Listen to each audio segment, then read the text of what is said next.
Thank you.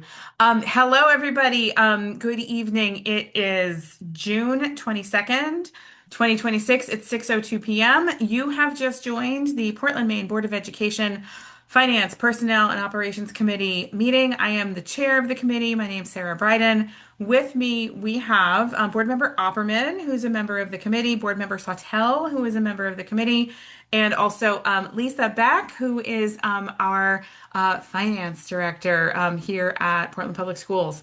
I am just going to do a quick check to see if we have anybody over in the attendees list who needs to get moved over.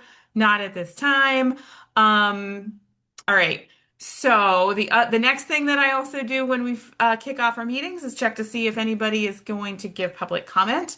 In a committee meeting, to give public comment, the way that you go about doing that is raising a Zoom hand. However, there are no attendees, so nobody to raise any Zoom hands. So I'm going to close public comment now. And that means we can move into our agenda.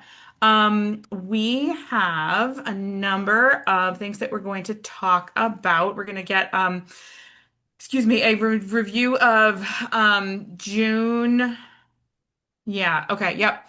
We're gonna have a review of May financials. The document has June 22nd in the file name, but that's because today is June 22nd. Going to get a grant update for FY27, discussion of a reclassification of a position, finance staffing update. In the agenda, there are some personnel update materials. That's informational only. And then we'll close out with a conversation about policy CBI-R relative to the evaluation of the superintendent. But let's start with the financials. So I will turn things over to Lisa. Go ahead. Right.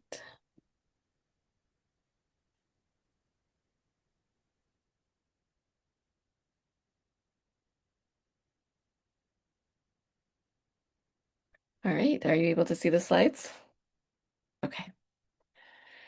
All right. So we are now 11 months into the year, and we are slightly under budget from a revenues perspective. So the district has collected 129.2 million, which is 88% of all across all of the funds, and that breaks down to 88% for the local fund and 82% for grants.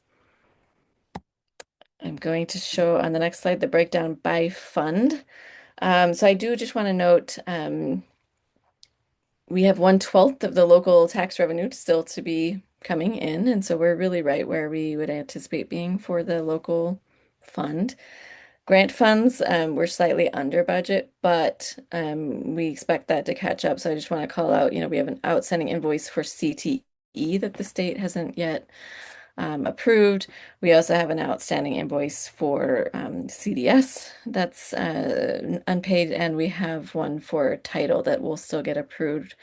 And we still have June coming through. And so we're not concerned at this point, but we are slightly under with the 82% where we expect to be, but there is always a lag.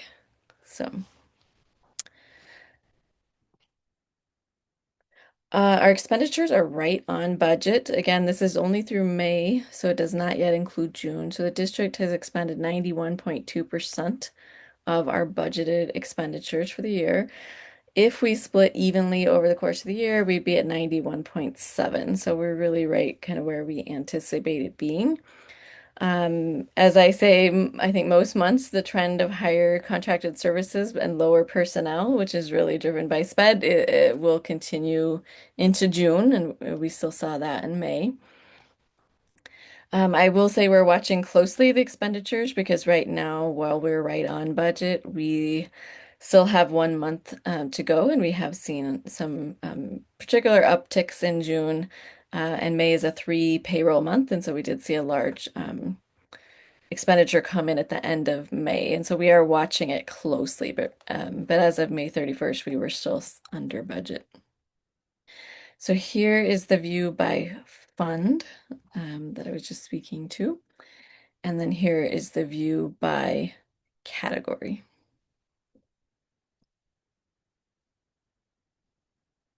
So I'll pause there before I go into the next topic to see if there are any questions? I don't have a question yet, but board member Noor has joined us and she's stuck on the attendee list. I'm hoping you could maybe move her over with your host access. Let me do that. Yes. Thank you.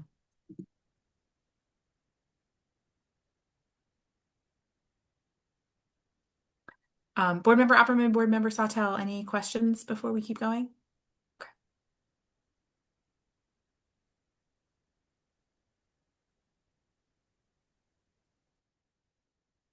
All right. So on the next topic we're going to do is just give an update on grants. So switching to the FY27. So we've had three grant awards that have come in. So the first one is the 21st Century Community Learning Centers grant for 218, which is for the after school and summer programming at Rowe and Talbot. So that one is final. The second one is the United Way of Southern Maine has given via the foundation $54,000 for the Talbot Community School model. Third, the United Way of Southern Maine has also given Portland Adult Education 22,000 for developing healthcare professionals. So those are all grants that we will have for next fiscal year. There are then two pending that I just want to make the Finance Committee aware of.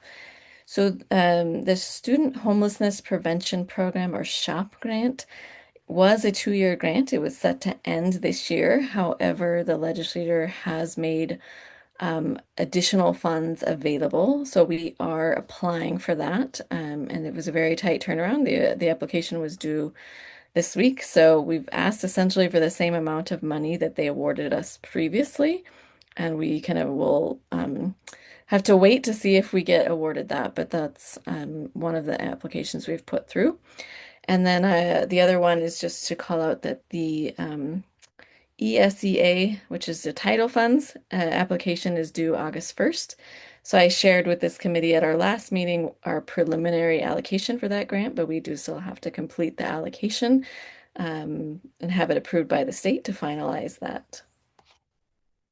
And on that note, I do want to call out, both for our board members and for anybody who may be watching, that the public input period is currently open for that FY27 ESEA, which stands for Elementary and Secondary Education Act, federal grant. So all members of the public, students, families, staff, community are welcome to submit feedback on how they would like to see those ESEA funds used. That feedback period is open until July 6th, and the form is linked here on this slide so that you can complete that form with your thoughts and your feedback. All right, go ahead, Board member Board Opperman, Member. yeah, go ahead.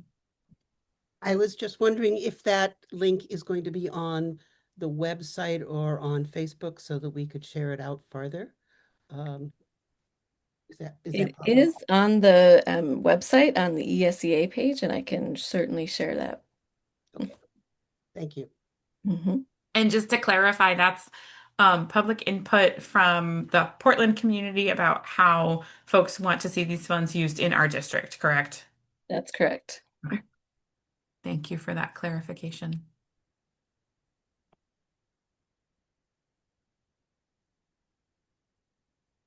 All right. Any other questions on the grants before we move to the next topic?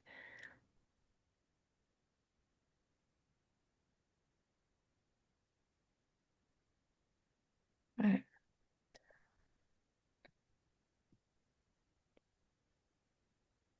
All right, so I think the next topic is around the environmental and experiential out-of-school learning position. And it looks like Dr. Atkinson Duina, who manages this position, has joined. So just give me one moment to get her promoted here.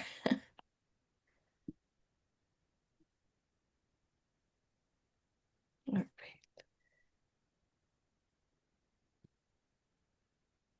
All right. Dr. Atkinson Duina, you should be able to speak now if you'd like to maybe share your thoughts on this. Well, I think you have the details. I do just want to, this is a proposal that came because the the responsibility of the position has increased significantly. The grant that you just learned about, the $216,000 grant that will include for the 21st century schools, requires that we hire a director as part of the grant requirements. And so that will require Trish to take on supervisory responsibilities, or whoever is in this position. In addition to supervising that director, they become the supervisor of our programs at both the schools, Talbot and Rowe. Previously, you may remember we had the financial agent for this grant had been LearningWorks. So LearningWorks provided the supervisory responsibility and provided the oversight of the programming. So that's the main impetus for this update to the position. We also, just to let you, I mean, I do expect we have two other grants that are for 21st century learning programming that are held with LearningWorks right now. I'm not exactly sure what the cycle is, but I think it's 2 years from now, that assuming that this new program that we're calling Wayfinders, assuming that all goes well, we would expect that the district would then take over the other grants again for the other school sites. So happy to answer any questions if you have them. And I will just call out that the additional cost to the district of reclassifying this position with benefits is $12,500 approximately. So, No, thank you, Dr. Akincidwina. Board Member Sawtelle, go ahead. So will this result in any change to the LearningWorks program, as far as what the kids get for It does. programming and stuff? It is a pretty significant vamp to the program. A couple different things that are one of the main changes is our primary partner for the new grant is with the Maine Audubon. So they are now our primary partner.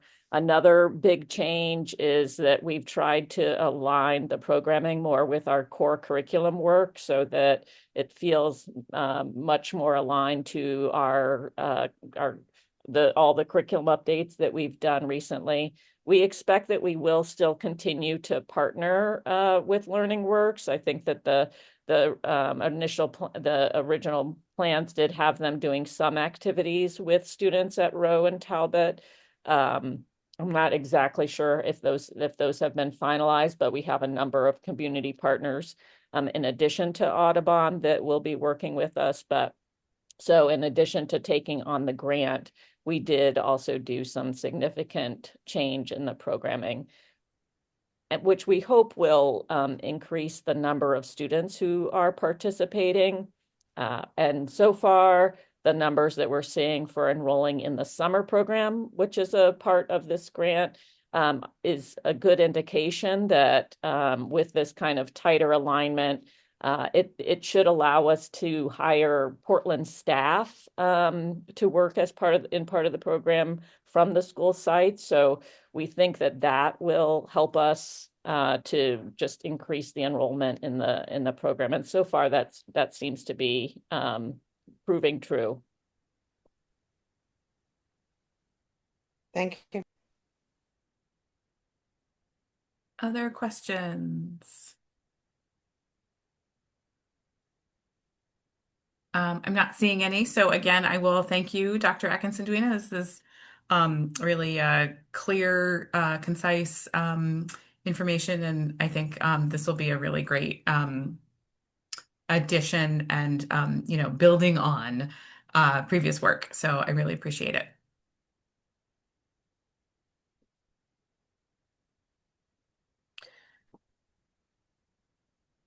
All right, let's return to our agenda. Let's see. Lisa, it looks like the next item is the finance staffing update. Yes, so this is an update from the discussion we had around changing up the finance staffing structure at last month's meeting. So I did want to give an update that we will have two positions vacant as of July 31st, so both the Director of Accounting and the Purchasing Manager. So we're currently recruiting replacements for both of those positions. We had proposed two new positions. We have moved ahead with one of them, which is hiring of a controller position.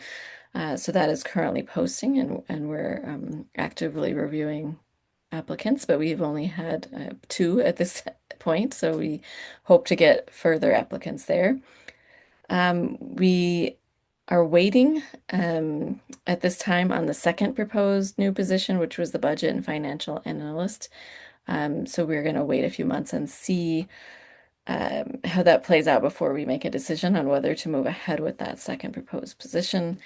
And then we did move the adult ed finance position into the central finance team as we had discussed, and we are redistributing some workloads so that that person can also support early childhood special ed in addition to their adult education responsibilities. So, any questions on that?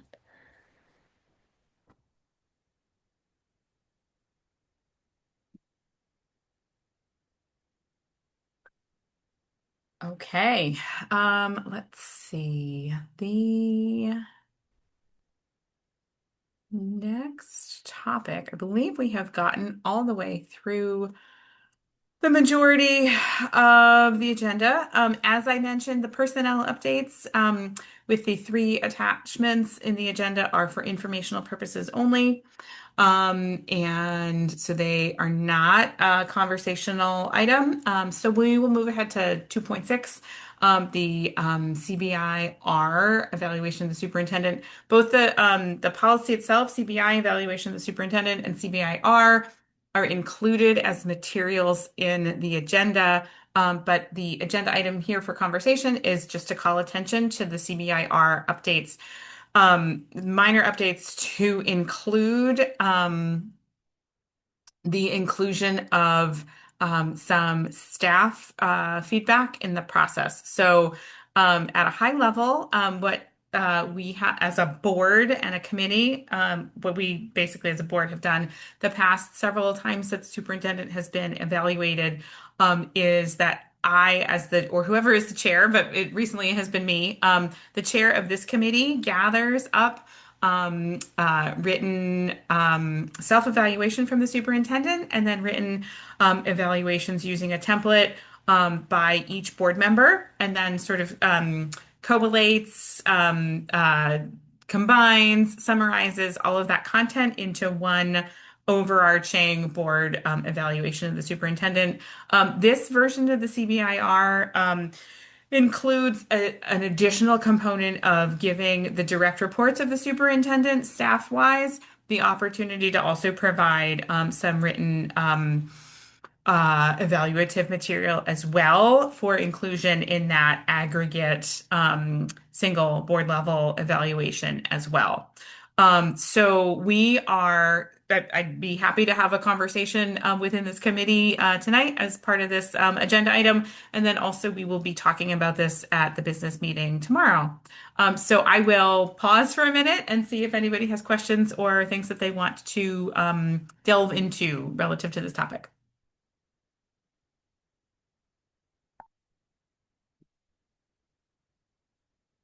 Board Member Opperman, go ahead.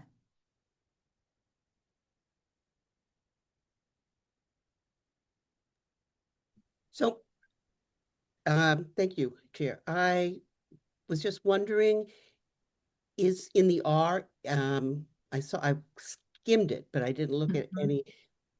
So it will say in the R that there would be an additional information coming from direct reports. An opportunity for direct reports of the superintendent to provide feedback as well. Okay, and will they use the same form as the board? So the R at this point is not um, prescriptive about what that would look like. So I think, we could have conversations about whether it's the same template, whether it's a different template, whether to leave the R higher level. We can certainly, welcome. We, Is that you or me losing?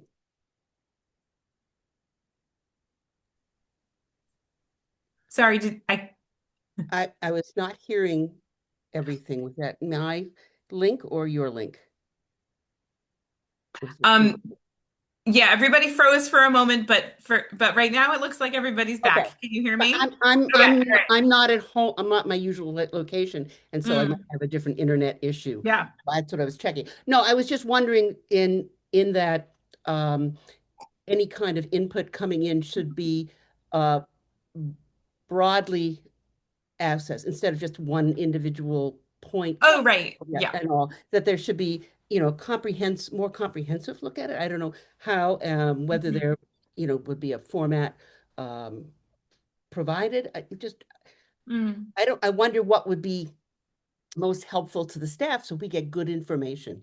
Mm-hmm. And all. Mm-hmm. Yep. Yeah. So I think that's exactly right. Is, thinking about what format is going to work well for the direct reports of the superintendent, and also, what will yield useful feedback for inclusion in an overall evaluation. I think that's a great point.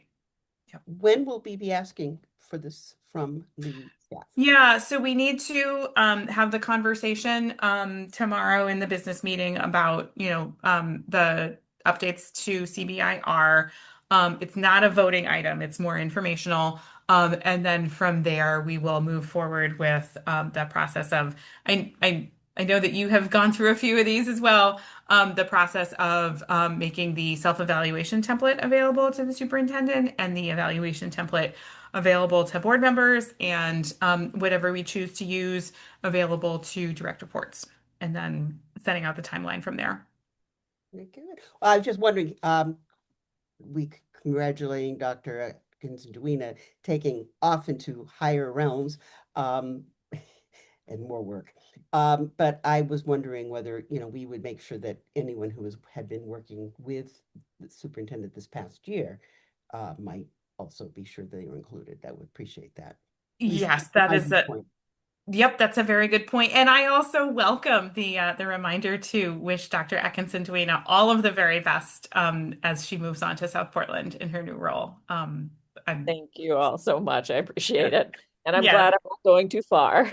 yes. Sad to see you leave, and so happy for your next chapter. Yep. Um, That was all I yeah, had. I mean, I just wanted to make sure we had a good format um, yeah. that we could clearly interpret what you could and we could interpret what Mhm. was being commented on. Yep. Any other questions, comments, suggestions? Okay.